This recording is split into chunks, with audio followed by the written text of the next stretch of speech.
Hello दोस्तों। आज देखेंगे हम क्लास 12th का इंग्लिश जो बिहार बोर्ड का है। और ये पहला चैप्टर है Indian civilization and culture. Indian civilization and culture ये जो है महात्मा गांधी जी के द्वारा लिखा हुआ है। जितना भी बिहार बोर्ड का इंग्लिश का सिलेबस है, ग्रामर होगा, बुक होगा, प्रोज पोएट्री, सारे चीज़ का जो यहाँ पर स्टडी कराया जाएगा। तो आज हम देखेंगे पहला चैप्टर का इंडियन सिविलाइजेशन एंड कल्चर का ऑथर इंट्रोडक्शन।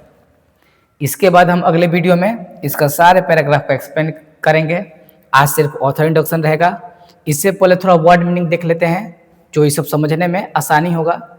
ये यहाँ पर कुछ वर्ड मीनिंग है, थोड़ा बहुत पढ़ लेते हैं।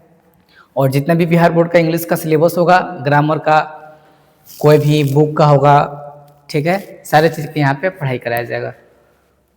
सबका स्टडी यहाँ पे कराया जाएगा। तो देखते हैं पहले वर्ड मीनिंग।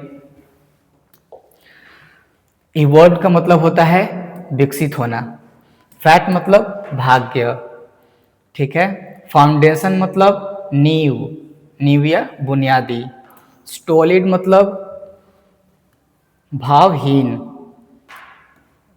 सीट एंकर मतलब आश्रय। कन्वर्टिबल मतलब परिवर्तन या योग्य। इक्वावेलेंट इसका मतलब होता है समानार्थक। इंडल्ज मतलब भोगना। अनब्राइडल्ड मतलब अनियंत्रित होना। अनब्राइडल्ड मतलब अनियंत्रित होना। आगे है डिस्यूडेड। डिस्यूडेड मतलब कुछ नहीं करने को कहना, मतलब रोकना। इंडिजीनियस मतलब देसी, ठीक है, देसी या अपने देश में बना। लाइफ कोडिंग मतलब धीरे धीरे अपने जीवन को समाप्त करना।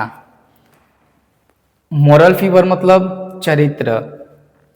डिलिब्रेशन मतलब प्रतिछाया। इनकॉम्बरेंस मतलब भार। स्नार मतलब जाल। वॉइस मतलब दुष्कर्म। फ्लोरिशिंग मतलब, फ्लोरिशिंग का मतलब होता है अलंकृत, ठीक है। एथिक्स मतलब होता है नैतिकता। सॉवरिंग्स मतलब होता है शासन करने वाला। कॉन्स्टिट्यूशन मतलब संविधान। फेयर मतलब निष्पक्ष।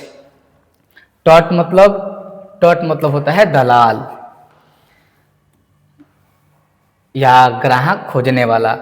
लूर मतलब इसका मतलब होता है लालच, ठीक है। वोटरीज मतलब समर्थक। टेंडेंसी मतलब प्रवृत्ति या झुकाव भी कह सकते हैं। आगे है एलिवेट मतलब होता है प्रकाशित करना। प्रोपगेट मतलब प्रचार करना, ठीक है। बिहेव मतलब आवश्यक। क्लिंग मतलब चिपकना। सन मतलब दूर रखना।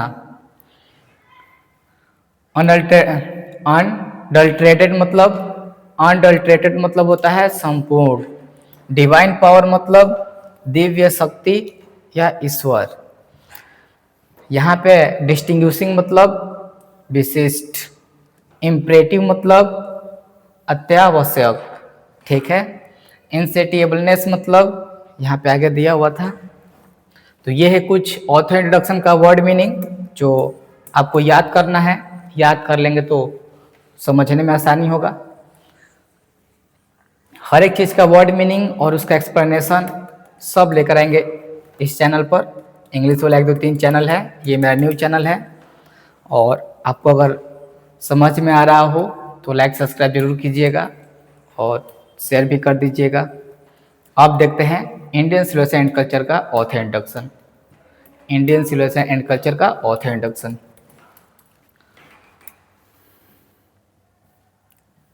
यह है इंडियन सिविलाइजेशन एंड कल्चर। अब देखते हैं इसका ऑथर इंट्रोडक्शन महात्मा गांधी जी का, ठीक है।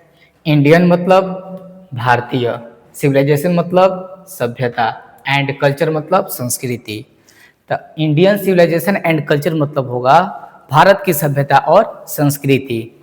महात्मा गांधी जी इसके क्या है, राइटर है, लेखक है। महात्मा गांधी जी बताते हैं कि भारत की जो सभ्यता है और संस्कृति है, कल्चर, वो कैसा है। भारत के सभ्यता और संस्कृति के बारे में हमें महात्मा गांधी जी बताएंगे कि पहले हमारा भारत का सभ्यता कैसा था, संस्कृति कैसा था, ठीक है, या पश्चिमी सभ्यता कैसा है, हमारा सभ्यता कैसा है, इसके बारे में बताएंगे। तो इसके राइटर है कौन? महात्मा गांधी जी। देखते हैं। महात्मा गांधी जी का पूरा नाम है मोहनदास करमचंद गांधी। इनका पूरा नाम है मोहनदास करमचंद गांधी। इनका जन्म हुआ था 1896 और डेथ मृत्यु हुआ था 1948। पॉपुलरली लोकप्रिय रूप से नॉन एज जाने जाते हैं बापू और the father of the nation, राष्ट्रपिता के रूप में जाने जाते हैं। महात्मा गांधी जी लोकप्रिय रूप से नॉन जाने जाते हैं बापू के रूप में और the father of the nation, राष्ट्रपिता के रूप में जाने जाते हैं। Was more a spiritual leader than politician. Mahatma Gandhi ji को पॉलिटिशियन से ज्यादा, महात्मा गांधी जी पॉलिटिशियन से ज्यादा क्या थे? स्पिरिचुअल लीडर थे। स्पिरिचुअल लीडर का मतलब होता है आध्यात्मिक नेता, ठीक है। तो ये जो है पॉलिटिशियन से ज्यादा क्या थे? स्पिरिचुअल लीडर थे। तो आपका ऑब्जेक्टिव बन सकता है 4-5 इसमें ऑब्जेक्टिव बनेगा। इंडियन सिविलाइजेशन एंड कल्चर के लेखक कौन है? तो महात्मा गांधी। महात्मा गांधी जी का जन्म कब हुआ था? तो 1869 और मृत्यु 1948। और पॉपुलरली लोकप्रिय रूप से क्या थे? तो बापू थे और the nation of the father, sorry the father of the nation, राष्ट्रपिता थे, ठीक है, राष्ट्रपिता थे। और ये भी हमारा ऑब्जेक्टिव बन सकता है कि पॉलिटिशियन से ज्यादा वो क्या थे? तो स्पिरिचुअल लीडर थे। आगे चलते हैं। ही सक्सेसफुली, वो सफलतापूर्वक यूज्ड, प्रयोग किए ट्रूथ एंड नॉन वायलेंस। वो जो है भारत में जो ब्रिटिश रूल था, उस ब्रिटिश रूल को हटाने के लिए उन्होंने कोई युद्ध नहीं किया, कोई खून खराबा नहीं किया, बल्कि क्या किए? सत्य और नॉन वायलेंस, अहिंसा का प्रयोग किए और ब्रिटिश रूल को भगा दिए। तो वो जो है सफलतापूर्वक किसका प्रयोग किए थे?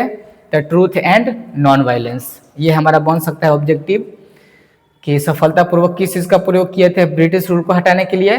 The truth and non violence as the chief weapons against, मुख्य हथियार के रूप में किसके विरुद्ध में? चीफ वेपन्स मतलब मुख्य हथियार और अगेंस्ट मतलब विरुद्ध, the British rule in the India, यानी भारत में जो ब्रिटिश रूल था उस ब्रिटिश रूल के अगेंस्ट ये मुख्य हथियार के रूप में किसका प्रयोग किए? ट्रूथ एंड नॉन वायलेंस का। इंडिया में जो ब्रिटिश रूल था उसके विरुद्ध में, मतलब ब्रिटिश रूल को कैसे भगाया जाए, यहाँ से हटाया जाए, उसके लिए इन्होंने कोई खून खराबा नहीं किए, ठीक है, कोई हथियार का यूज नहीं किए, बल्कि ये सत्य और अहिंसा का यूज किए। नॉन वायलेंस का मतलब होता है अहिंसा, ठीक है, ट्रूथ मतलब सत्य। तो आगे चलते हैं। I hope that you are understand. आशा करते हैं आप सबको समझ में आ रहा होगा। अगर कोई दिक्कत होगा या मेरे से कोई गलती हो जाता है इसमें, ठीक है, मेरा फर्स्ट वीडियो है, कोई मिस्टेक हो जाता है, गलती हो जाता है, तो आप कमेंट कर सकते हैं। मेरा फर्स्ट वीडियो है तो थोड़ा बहुत दिक्कत होता होगा। आगे चलते हैं। And helped India gain independence, और यही ट्रूथ एंड नॉन वायलेंस जो है ना, भारत को स्वतंत्र होने में मदद किया। भारत को स्वतंत्र होने में क्या किया? मदद किया। आगे है from 1915 till 1948 he completely dominated Indian politics. Mahatma Gandhi ji Bharat के राजनीति पर, इंडियन पॉलिटिक्स पर डोमिनेट किए, राज किए, कंप्लीटली पूरी तरह से। कब से कब तक राज किए? तो 1915 से 1948 तक। महात्मा गांधी जी भारत के राजनीति पर कब से कब तक राज किए? 1915 से 1948 तक। ये भी हमारा ऑब्जेक्टिव बन सकता है। आगे, he died at the hands of fanatic on 30 जनवरी 1948। यहाँ पे उनका मृत्यु हुआ था, यानी मार दिए गए थे। हैंड्स ऑफ फैनेटिक मतलब कट्टरपंथी के द्वारा मारे गए थे। हैंड्स ऑफ फैनेटिक कहने का अर्थ है कट्टरपंथी के द्वारा मारे गए थे। कब मारे गए थे? तो 30 जनवरी 1948 को इनको मार दिया गया था।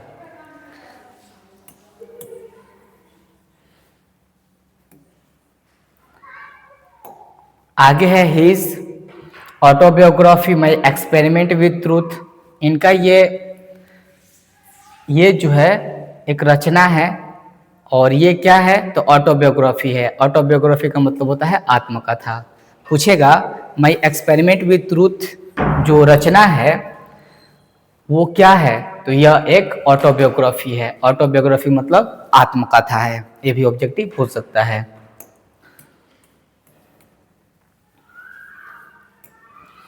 आगे देखते हैं। And the numbers articles that he wrote for young India. देखिए इनका बहुत सारे आर्टिकल है। नंबरस का मतलब होता है अनेक। अनेक आर्टिकल है, इनके अनेक लेख है जिसमें से लिखे हैं यंग इंडिया। बहुत सारा इनका क्या है?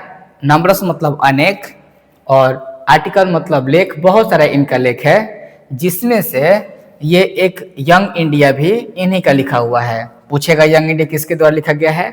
तो महात्मा गांधी जी के द्वारा लिखा गया है। ऑब्जेक्टिव पूछ सकता है यंग इंडिया किसके द्वारा लिखा गया है?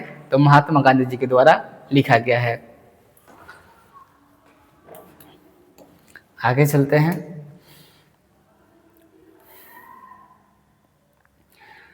And the speeches that he delivered on different occasion. यहाँ पे महात्मा गांधी जी डिफरेंट ओकेजन, डिफरेंट मतलब अलग अलग अवसरों पर डिलीवर्ड दिए। क्या दिए? स्पीचेस मतलब भाषण। महात्मा गांधी जी अलग अलग अवसरों पर इन्होंने भाषण भी दिए हैं। जैसा अवसर रहा है वैसा भाषण दिए हैं। डिफरेंट ओकेजन, ओकेजन मतलब अवसर, डिफरेंट मतलब अलग अलग, डिलीवर्ड मतलब देना और स्पीचेस मतलब भाषण। अलग अलग अवसरों पर इन्होंने भाषण भी दिए हैं। आगे है reveal him not only as an original thinker. और इनको सिर्फ ओरिजिनल थिंकर के रूप में ही नहीं जाने जाते हैं। महात्मा गांधी जी एक वास्तविक विचारक के रूप में ही नहीं बल्कि also as a great master, बल्कि एक महान व्यक्ति के रूप में जाने जाते हैं of chest idiomatic English. Idiomatic English मतलब मुहावरेदार अंग्रेजी। महात्मा गांधी जी को महात्मा गांधी जी को सिर्फ एक ओरिजिनल थिंकर मतलब वास्तविक विचारक ही नहीं बल्कि इनको आइडियोमेटिक इंग्लिश मुहावरेदार अंग्रेजी के इन्हें क्या माना जाता है? ग्रेट मास्टर माने जाते हैं, यानी महान व्यक्ति माने जाते हैं। यानी बहुत सारे अंग्रेजी के ये मुहावरा भी किए हैं, ठीक है, आइडियोमेटिक भी किए हैं, तो इसके एक महान व्यक्ति भी माने जाते हैं। आगे है इन द फॉलोइंग एक्सट्रैक्ट। ये जो निचोड़ है Indian civilization and culture, Indian civilization and culture, ये जो निचोड़ है गांधी जी इसमें हमें बताते हैं talk about the sound foundation of India civilisation.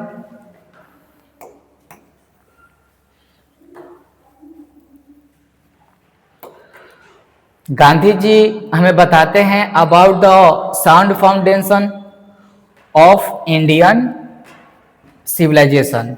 Bharat की जो सभ्यता है, भारत की जो सभ्यता है उसके नींव के बारे में हमें महात्मा गांधी जी बताते हैं।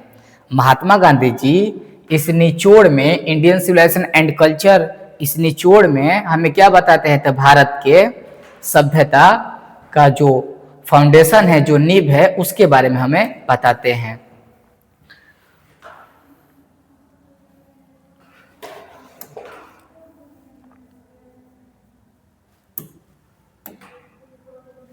आगे देखते हैं।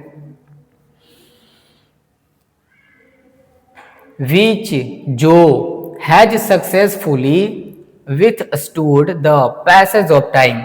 समय के गुजरने के बाद भी समय के गुजरने के साथ भी अभी हमारा जो सभ्यता है क्या है, विथ स्टूड है, अभी भी हमारा सभ्यता स्थिर है।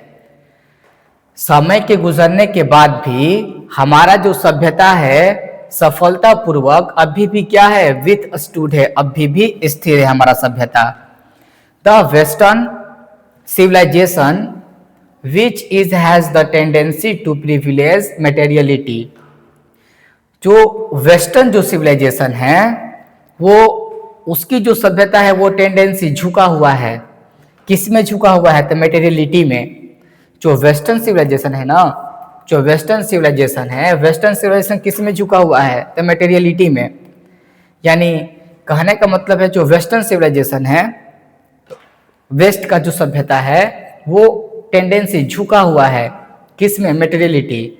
यानी पश्चिमी सभ्यता जो है ज़्यादा डेवलप करता है मशीनरी चीज, उस सब में ज़्यादा विकसित है पश्चिमी सभ्यता। लेकिन हमारा जो सभ्यता है वो हिंदुइज्म को डेवलप करता है, ठीक है, धार्मिक चीज़ों को डेवलप करता है, विकसित करता है। तो पश्चिमी सभ्यता जो है झुका हुआ है किस में, मेटेरियलिटी में, भौतिकवाद में। कैन नॉट मैच, उसे मैच नहीं कराया जा सकता, यानी हमारे भारत की सभ्यता से उसे हम कंपेयर नहीं कर सकते हैं, क्योंकि Indian civilization that elevates the moral being, क्योंकि भारत की जो सभ्यता है ना वो नैतिकता पे डिपेंड करता है। भारत की जो सभ्यता है, इंडियन जो सिविलाइजेशन है वो किसको बढ़ावा देता है, तो मोरल बीइंग को, यानी नैतिकता को। एलिवेट मतलब बढ़ावा देना। भारत की सभ्यता मोरल बीइंग को बढ़ावा देता है और पश्चिमी सभ्यता मेटेरियलिटी का बढ़ावा देता है। कहने का मतलब है कि पश्चिमी सभ्यता जो है मशीनरी चीज को ज़्यादा डेवलप करता है, लेकिन हमारा जो सभ्यता है भारत की सभ्यता ये नैतिकता को बढ़ावा देता है, ठीक है। तो आज के लिए इतना ही। I hope that you are understand. आशा करते हैं कि आप सभी को ये सब समझ में आया होगा। अगर कोई भी हमसे कोई मिस्टेक होता है या आपको समझ में नहीं आ रहा है, कोई समझाने में मेरे से कोई परेशानी हो रहा है समझने में, तो आप कमेंट कर सकते हैं। थैंक्स, आज के लिए इतना ही। अगले वीडियो में मिलते हैं।